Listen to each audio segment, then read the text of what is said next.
ഈ ഒരാഴ്ചയിലെ സിനിമാ വിശേഷങ്ങൾ എന്തൊക്കെയാണ്, സിനിമയുമായി ബന്ധപ്പെട്ട വാർത്തകൾ എന്തൊക്കെയാണ്, അതാണ് ഇന്നത്തെ വീഡിയോയിൽ നമ്മൾ നോക്കാൻ പോകുന്നത്. അപ്പോൾ തുടങ്ങിയാലോ? ആദ്യം തന്നെ പറയേണ്ടത്, ഒരു മഞ്ജു വാര്യർ ചിത്രം ഇപ്പോൾ റിലീസ് ആവാൻ പോവുകയാണ്. ആഗസ്റ്റ് 2-ാം തീയതിയാണ് ചിത്രം ഇറങ്ങുന്നത്. ചിത്രത്തിന്റെ പേര് ഫൂട്ടേജ് എന്നാണ്. അപ്പൊ ഈ ഒരു സിനിമ മഞ്ജു വാര്യരുടെ ഒരു നല്ല സിനിമയായിട്ട് മാറട്ടെ. വീണ്ടും വൻ ഹിറ്റുകൾ മഞ്ജു വാര്യർക്ക് കൊണ്ടുവരാൻ സാധിക്കട്ടെ. ഇനി ഈ ഒരു ദിവസം തന്നെ ഇറങ്ങിയ കുറച്ച് സിനിമകളുടെ ടീസറുകളുണ്ട്. അത് ഏതൊക്കെയാണ് സിനിമ എന്നതാണ് അടുത്തത് നോക്കേണ്ടത്. അനൂപ് മേനോൻ നായകനായിട്ടുള്ള സിനിമയുടെ ടീസർ, ചെക്ക്മേറ്റ് എന്നാണ് സിനിമയുടെ പേര്. അത് ഇപ്പോൾ ഇറങ്ങിക്കഴിഞ്ഞു ടീസർ.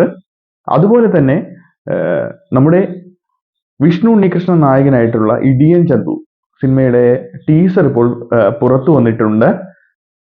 വളരെയധികം പ്രതീക്ഷ നൽകുന്ന സിനിമകൾ വീണ്ടും വീണ്ടും തുരുതുര സിനിമാ ഇൻഡസ്ട്രിയിൽ വന്നുകൊണ്ടിരിക്കുകയാണ്.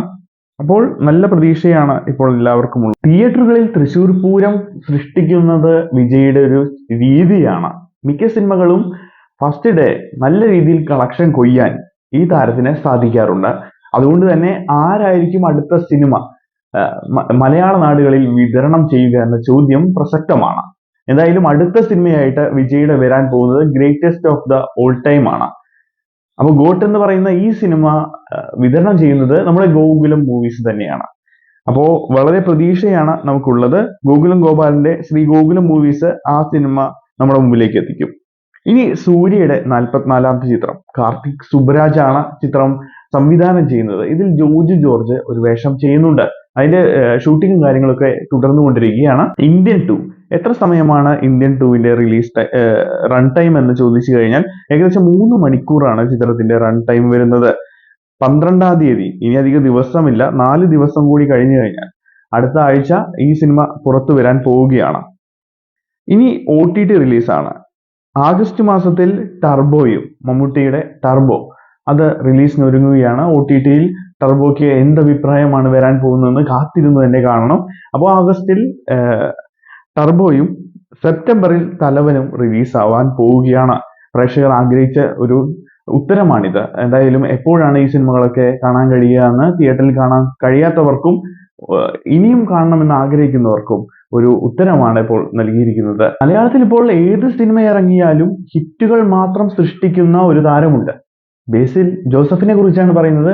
അദ്ദേഹത്തിന്റെ അടുത്ത സിനിമ മരണമാസാണ്. അതെ, മരണമാസം എന്നാണ് അദ്ദേഹത്തിന്റെ അടുത്ത സിനിമ. ഷൂട്ടിംഗ് സ്റ്റാർട്ട് ചെയ്തു കഴിഞ്ഞു. എന്തായാലും വലിയ പ്രതീക്ഷയാണ്. സെലക്റ്റീവ് ആണ്. കൃത്യമായ രീതിയിൽ നല്ല സിനിമകൾ തിരഞ്ഞെടുക്കാനുള്ള അദ്ദേഹത്തിന്റെ കഴിവ്, അദ്ദേഹത്തിന് ചെയ്യാനായിട്ട് പറ്റുന്ന, അതായത് ആ സിനിമ കാണുമ്പോൾ ഇത് അദ്ദേഹമല്ലാതെ വേറൊരു ഓപ്ഷൻ നമുക്കവിടെ തോന്നില്ല. കാരണം അത്ര ഗംഭീരമായിട്ട് ആ റോളുകൾ കൈകാര്യം ചെയ്യാറുണ്ട്. എനിക്ക് ഗുരുവായൂർ അമ്പലനടയിൽ കണ്ടപ്പോഴും അദ്ദേഹത്തിന്റെ പ്രകടനം കണ്ടപ്പോൾ അതാണ് തോന്നിയത്. എന്ത് പെർഫെക്റ്റ് ആയിട്ട് അദ്ദേഹത്തിന് പറ്റുന്ന ഒരു സിമ്പിൾ ആയിട്ട് ചെയ്യാൻ സാധിക്കുന്ന ഒരു കഥാപാത്രമായിരുന്നു. അത് വൻ വിജയമാക്കാനും അദ്ദേഹത്തിന് സാധിച്ചു. അപ്പോൾ ഇനി വരുന്ന സിനിമ മരണമാസിന് പ്രേക്ഷകർ തിയേറ്ററുകളിൽ വിശ്വാസത്തോടെ, ബേസിൽ ജോസഫിനോടുള്ള വിശ്വാസത്തോടെ എന്തായാലും തിയേറ്ററിൽ വരുമെന്നത് ഉറപ്പാണ്. ഇനി നമ്മുടെ കൽക്കിയെ കുറിച്ച് തന്നെ പറയണം. മലയാളത്തിൽ 20 കോടി കളക്ട് ചെയ്ത ചിത്രം ഓൾ ലെവലിൽ മൊത്തത്തിൽ എത്ര നേടി എന്ന ചോദ്യമുണ്ട്. 700 കോടിക്ക് മുകളിലാണ് ഇപ്പോൾ കളക്ഷൻ കഴിഞ്ഞിരിക്കുന്നത്.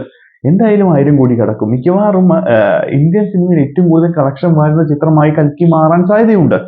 അത് പ്രഭാസിന്റെ ഒരു ലെവല് നമ്മൾ ആലോചിക്കണം. അദ്ദേഹത്തിന്റെ എത്ര സിനിമയാണ് ഒരു വൻ നിലയ്ക്ക് വന്നത്. ബാഹുബലി 1ഉം ബാഹുബലി 2ഉം അത്യാവശ്യം നന്നായി കളക്ട് ചെയ്ത സിനിമയാണ്. ഇതിനൊപ്പം തന്നെ നമ്മൾ ശ്രദ്ധിക്കേണ്ട ഒരു സിനിമയാണ് അദ്ദേഹത്തിന്റെ സലാർ എന്നത്. അതും അത്യാവശ്യം നല്ല രീതിയിൽ കളക്ട് ചെയ്ത സിനിമയാണ്. 500 കോടിക്ക് മുകളിൽ എനിക്ക് തോന്നുന്നു കളക്ട് ചെയ്ത ഒരു സിനിമയാണ്. അപ്പോൾ കൽക്കി കൂടി കടന്നതോടെ പ്രഭാസിന്റെ വാണിജ്യ മൂല്യം അത് ഒരുപാട് ഉയർന്നു എന്ന് നമുക്ക് മനസ്സിലാക്കാൻ സാധിക്കും. തമിഴ്നാട്ടിൽ 100 കോടി നേടിയ സിനിമകൾ ഏതൊക്കെയാണ്? മലയാളത്തിൽ കുറച്ചധികം സിനിമകളുണ്ട്. പക്ഷെ തമിഴിൽ നമ്മൾ ശ്രദ്ധിക്കുകയാണെങ്കിൽ 2 സിനിമയാണ് ആദ്യ പകുതിയിൽ വന്നത്. ഒന്ന് വിജയ് സേതുപതിയുടെ 50-ാമത്തെ സിനിമ മഹാരാജയും, അതുപോലെ തന്നെ അരമനെ 4ഉമാണ് ആദ്യ പകുതിയിൽ 100 കോടി നേട്ടം കൊയ്ത തമിഴ് ചിത്രമെന്ന് നമുക്ക് പരിശോധിച്ചാൽ മനസ്സിലാവും. എന്താണ് നിങ്ങളുടെ അഭിപ്രായം? ഈ ഒരു ആഴ്ചയിൽ ഏത് സിനിമയ്ക്കൊക്കെയാണ് നിങ്ങൾ എടുക്കുക? ഇന്ത്യൻ 2 തിയേറ്ററിൽ പോയി കാണണോ, അതോ കൽക്കി വീണ്ടും കാണണോ? എന്താണ് നിങ്ങളുടെ ആഗ്രഹം? ഇനി നമുക്ക് ഒരുപാട് വിശേഷങ്ങളും വാർത്തകളും ഒക്കെ അറിയേണ്ടതുണ്ട്. അത് അടുത്ത വീഡിയോയിലൂടെ നമ്മൾ പറഞ്ഞ് തുടരും. അപ്പോൾ നിങ്ങളുടെ അഭിപ്രായം എന്താണ് ഈ ഒരു വീഡിയോനെ പറ്റിയും സിനിമകളെ പറ്റിയും എല്ലാം തന്നെ കമന്റ് ആയിട്ട് രേഖപ്പെടുത്തുക. മറ്റൊരു വീഡിയോയിൽ നമുക്ക് വീണ്ടും കാണേണ്ടതുണ്ട്. അതുവരെയും ചെറിയൊരു ഗ്യാപ്പ് ഉണ്ടാവും. അത് കഴിഞ്ഞ് നമുക്ക് വീണ്ടും കാണാം.